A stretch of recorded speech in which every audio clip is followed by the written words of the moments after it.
할렐루야. 새벽에 나오신 여러분 주님 이름으로 환영합니다. 오늘도 하나님의 평강과 은혜가 함께하기를 축복하며 함께 찬송하죠. 449장입니다. 예수 따라가며 복음 순종하면.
사랑 많으신 아버지 하나님, 저희를 그리스도 예수 안에서 불러주심을 감사드립니다. 그 부르심의 은혜에 힘입어 한날을 살게 되기를 원합니다. 특별히 오늘 한날이 남의 짐을 지고 슬픔을 위로하며 주가 주시는 상급을 쫓아갈 수 있는 한날 되기를 원합니다. 각자의 처소에서 어떻게 살아가든지 간에 그 모든 삶이 그리스도 예수의 삶이 되게 하여 주시어서 예수가 받을 상을 예비하는 삶으로 주님 인도하여 주옵소서. 우리의 기도를 들어 응답하시는 아버지 하나님, 진실로 주 앞에 간구하는 모든 것들이 주의 뜻 안에 머물러 있게 하여 주옵시고, 저희는 어리석고 지혜가 없사오매 오직 지혜를 주신 성령께서 저희를 온전한 곳으로 세워 주옵소서. 예수님 이름으로 기도하옵나이다. 아멘. 마가복음 1장 말씀입니다. 마가복음 1장 16절부터 18절 말씀까지입니다. 마가복음 1장 16절부터 17절, 신약성경 제 성경은 53면에 해당합니다.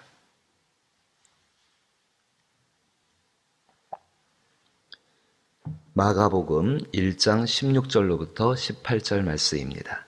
말씀을 한 절씩 번갈아 읽어볼까요? 마지막 절 같이 읽습니다. 갈릴리 해변으로 지나가시다가 시몬과 그 형제 안드레가 바다에 금을 던지는 것을 보시니 그들은 어부라.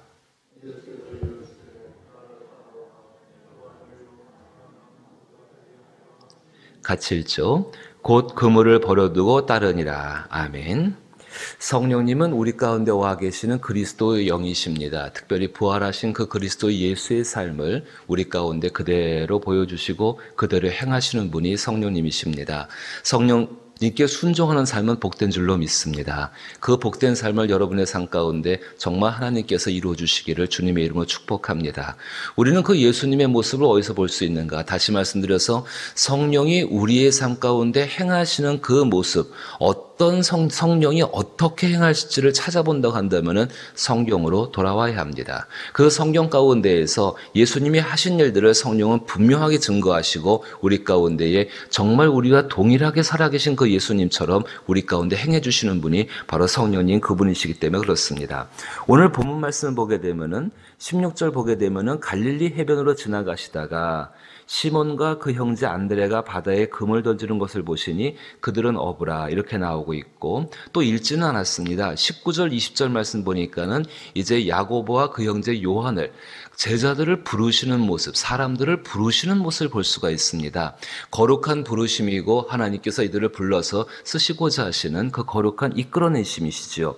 근데 중요한 사실이 한 가지 있습니다. 이 말씀을 가만히 보십시오. 거기 있는 어부들이 예수님을 찾아간 게 아니죠. 예수님이 그 어부들을 찾아왔다는 사실이 참 중요합니다.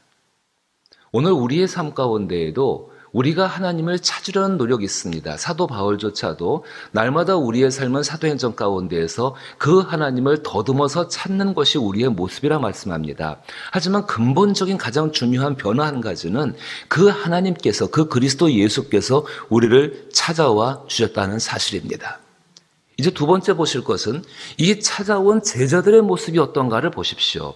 오늘 16절부터 18절까지 읽은 부분에서는 어부라 이야기합니다. 근데 16절 말씀 다시 돌아와 보세요. 갈릴리 해변 지나가시다가 시몬과 그 형제 안드레가 바다에 그물 던지는 것을 보시니 누가복음 5장 가운데서는 밤새도록 그물을 내다가 한 마리 고기도 잡지 못한 그런 사람을 표현하고 있는데 조금 다른 측면 하나 보십시다. 자, 밤새도록 고기를 잡기 위해서 그물을 내리는 삶이 성실한 삶 맞죠? 여기 지금 해변가에서 그물을 던지고 있는 모습이 지금 열심히 살고 있는 모습, 그 모습일 것입니다. 절대로 이 사람들 이 삶 가운데에서 어떻게 게으름을 피우고 있는 것이 아니라 낙심되어 있는 것이 아니라 정말 이 삶 가운데 자기에게 주어진 직업이란 그 소명을 통하여서 열심을 다해서 살고 있는 사람들의 모습을 그대로 보여주고 있습니다. 예수님이 그럼 열심히 직업에 자기의 삶에 대해서 열심을 다해서 있는 사람 찾아가신다? 예, 맞습니다. 정말 예수님은 그렇게 자기의 삶을 열심을 사는 사람들을 찾아가서 도우시고 인도해 주십니다. 그런데 또 다른 측면 하나 보십시다. 이들이 정말 열심히 그물을 내리고 있고 열심히 자기의 삶을 살고 있지만은 벗어날 수가 없죠. 지금이야 여러 가지 기회들이 또 있을 수 있겠다고 하지만은요. 아니, 우리가 살고 있는 삶들, 이미 베드로의 나이가 이 유대인의 사회 가운데 이미 모든 것을 바꿀 수 있는 것은 아니고 이미 해왔던 것을 정말 그렇게 계속 해나가야 되는 마치 숙명적으로 자기의 직업을 감당해야 되는 그런 모습 되게 되는 것입니다. 일상적인 일들을 반복하는 그 삶. 근데 그 일상적인 반복하는데 열심을 갖는데 어떤 특별한 기대감이나 어떤 활력을 갖지를 못하는 바로 그런 사람들. 자, 보세요. 18절 말씀 먼저 보십시다. 곧 그물을 버려두고 따른다 이야기합니다. 이 사람들이 그물을 버려두기가 쉬웠을까요? 절대로 쉽지가 않은 일입니다. 그 삶 가운데 열심을 내고 그 삶 가운데 최선을 다하고 그 삶 가운데에서 어떤 보람들과 의미들을 찾으려고 무척 애를 쓰는 삶을 살고는 있지만은 이들이 그물을 벌어둔다는 것은 그들의 삶 전체를 포기한다는 것, 요즘 말한다면 자기의 생계를 완전히 포기한 것 같이 마찬가지로 떠나보낼 수 없는 바로 그것의 가운데 묶여 사는 사람들이란 사실인 것입니다. 여기에 우리의 영적인 공고함의 모습을 보게 되어집니다. 분명히 우리는 우리의 삶에 주어진 일상 가운데에서 그 삶을 최선을 다하기 위해서 애를 써야 합니다.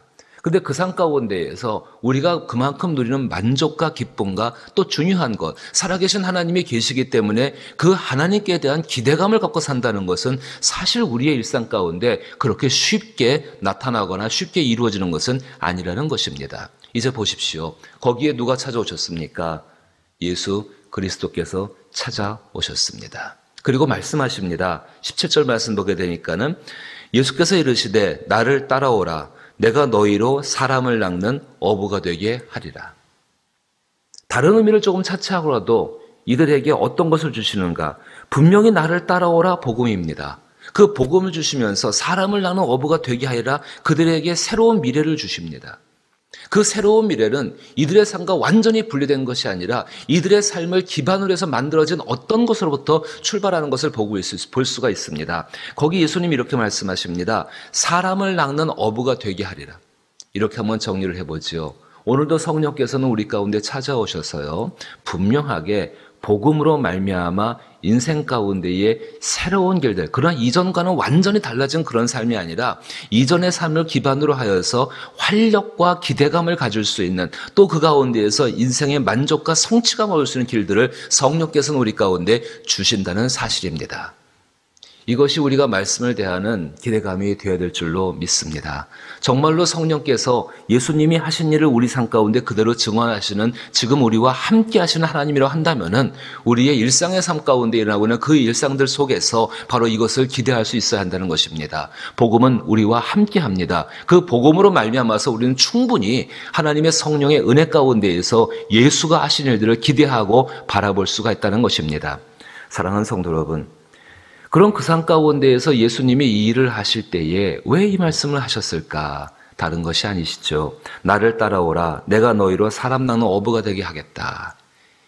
한마디로 말한다면은 예수님께서는 당신의 뒤를 쫓아오게 하심으로 말미암아 예수를 닮아가게 하심으로 말미암아 이 사람들이 살아가는 모습, 이전까지 물고기를 잡는 것이 최선의 모습이었고 그 물고기를 잡는 것을 가지고 정말로 자기의 삶을 유지해 나가는 것이 최선의 모습이었다 한다면은 이제 그것과는 정말 차원이 다른 이들 자신의 영혼과 그리고 이들 다른 사람의 영혼에 대해서 관심을 가지고 그것을 위해서 일할 수 있도록 예수님은 지금 길을 열어놓고 계신다는 것입니다. 아주 쉽게 생각해 보십시다. 예수님께서 이 제자들을 찾아오실 때 왜 찾아오셨겠습니까? 예수님이 이 제자들을 찾아오셔서 만나시고 이렇게 말씀을 주시고 새로운 길로 이끌어 가실 때에 왜 이들에게 이렇게 하셨을까요? 이들에게 물고기 더 많이 잡는 법을 가르치시기 위한 거였을까요? 더 좀 좋은 기술을 가르치기 위하신 것일까요? 아니죠. 이 제자들의 영혼과 또 이 제자들로 말미암아 오늘 이렇게 부름받은 이 제자들로 말미암아 또 만나게 될 수많은 영혼들, 예수 그리스도로 말미암아서 만나게 될 수많은 영혼들에 대한 관심과 그 영혼들에 대한 사랑과 이들의 수고를 통해 맺게 되어질 예수님의 열매를 맺게 하기 위해서 찾아오신 것 아니겠습니까? 오늘 하나님의 성령이 우리의 삶도 이와 같이 인도하시는 줄로 믿습니다. 정말로 오늘 우리를 만나주시고 찾아오시는 것, 이 가까이 계신 예수님, 성령님, 그 성령님의 은혜를 누리기 위해서 우리 자신 가운데 먼저 우리의 영혼과 또 우리의 영혼과 함께 살고 있는 다른 영혼에 대해서 관심을 갖기 시작하는 것. 정말 이 길이 어떤 길인지는 잘 모른다고 할지라도 이렇게 한번 생각해 보십시오. 하나님께서 우리의 삶 가운데 그리스도 예수의 복된 길을 성령 안에서 열어주실 때에 가장 먼저 요구하는 것은 우리 안에 있는 이기적인 욕심과 그리고 육신의 욕심을 내려놓고 버려야 한다는 사실입니다. 오늘 제자들의 모습을 보십시오. 그들이 정말 예수님이 신이라는 것을, 창조자라는 것을 이들이 아직 알지는 못합니다. 알았다고 한다면 어떡하겠습니까? 물고기 잡는 것을 먼저 요구하지 않겠습니까? 베드로의 변화된 모습 볼까요? 예수님께서 깊은 데 가서 그물을 내리라 말씀했습니다. 제자가 그 베드로가 밤새도록 고기 잡지는 못했지만은 당신의 말씀을 믿고 내가 내리겠습니다라고 말했습니다. 그때 정말 그물이 찢어질 정도로 많은 물고기를 잡게 되어집니다. 그리고 베드로가 하는 고백이 있지요. 주여 나는 죄인입니다. 나를 떠나십시오. 무엇을 의미할까요? 하나님께서 이 첫 번째 만남을 통해서 보여주시는 것 다른 것이 아니라 우리가 하나님의 성령께 간구할 때 성령 안에서 그리스도 예수의 우리 가운데 일어나기를 원할 때 우리 자신의 이기적인 욕심과 육체의 욕심을 버리기를 원하신다는 사실입니다. 그 성령의 간절한 기대에 손부응하면서 정말로 주여 나의 육체의 욕심과 나의 이기적인 욕심이 아무 의미가 없고 오히려 나를 해하는 것임을 내가 이제 인정하며 그것을 믿고 따르겠습니다라고 기도할 때에 하나님의 성령이 어떻게 나의 영혼과 다른 영혼을 향해서 무엇을 해야 할지를 알게 하시고 그 일을 감당한 후에 겪어야 되는 수많은 때로는 어려운 것이고 때로는 기쁜 것이고 여러 가지 일 가운데 한결같은 모습으로 그 성령을 따라 나갈 수 있는 지혜들과 능력들을 허락하여 주신다는 사실입니다. 성령이 너희에게 임하시면 너희가 권능을 받는다라고 말씀하였습니다. 그 권능이 어떤 권능일까요? 우리 육체의 삶이 잘 되는 권능일까요? 아닙니다. 그 권능은 자신의 영혼과 자신으로 말미암아 돌보게 되어질 다른 이의 영혼을 돌볼 수 있는 예수 그리스도의 능력을 얻게 하시는 것인 줄로 믿습니다. 정말로 이 삶이 우리 가운데 있음을 기억하시며 오늘 우리의 삶 가운데 주께서 우리를 찾아와 주심을 감사하고 그 가운데에서 일상의 삶을 바탕으로 새로운 일들, 활력과 힘과 새로운 것도 얻을 수 있는 길들을 열어주신다는 것, 그 여시는 것이 복음 안에 있고 그 복음으로 말미암아 나의 영혼과 다른 이의 영혼을 돌볼 수 있는 사람이 되어진다는 사실을 기억하며 한날을 살아갈 수 있는 저 여러분 될 수 있기를 주님의 이름으로 축복합니다. 주기도문으로 예배 마칩니다. 하늘에 계신 우리 아버지여, 이름이 거룩히 여김을 받으시오며 나라의 마옵시며 뜻이 하늘에서 이룬 것 같이 땅에서도 이루어지이다. 오늘날 우리에게 일용할 양식을 주옵시고 우리가 우리에게 죄 지은 자를 사하여 준 것 같이 우리 죄를 사하여 주옵시고 우리를 시험에 들게 하지 마옵시고 다만 악에서 구하옵소서. 대개 나라와 권세와 영광이 아버지께 영원히 있사옵나이다. 아멘. 성령님은 지금도 우리를 예수의 길로 인도하기를 원하시지요. 말씀드린 것처럼 이기적인 욕심과 육체의 욕심을 주여 내려놓고 버리겠습니다. 이것이 나의 삶 가운데에 내가 살아가는 삶들 가운데에 아무 의미가 없음을 기억하게 하여 주옵시고 오직 그것을 버림으로 말미암아 성령의 뜻을 구하게 하옵소라고 기도할 수 있기를 부탁을 드리고 나라와 이 땅을 위해서 기도해 주시며 또 특별히 이 땅에 있는 교회들을 위해 기도해 주시고 사랑하는 교회를 위해 기도할 때에 4대 목표를 위해서 기도해 주시게 되기를 원합니다. 병들고 약하고 또 환난 가운데 있는 사람들 또 구원받아야 할 사람들을 위해서 기도하는 일은 쉬지 않으시기를 부탁을 드립니다. 한 가지 더 코로나19로 인하여서 많은 확진자가 몇 N차 감염자까지 나오고 있는 상황인데요. 하나님, 사랑하는 주의 백성들을 주의 성도들을 지켜주옵소서. 기도할 수 있기를 또한 부탁드립니다. 함께 기도합니다.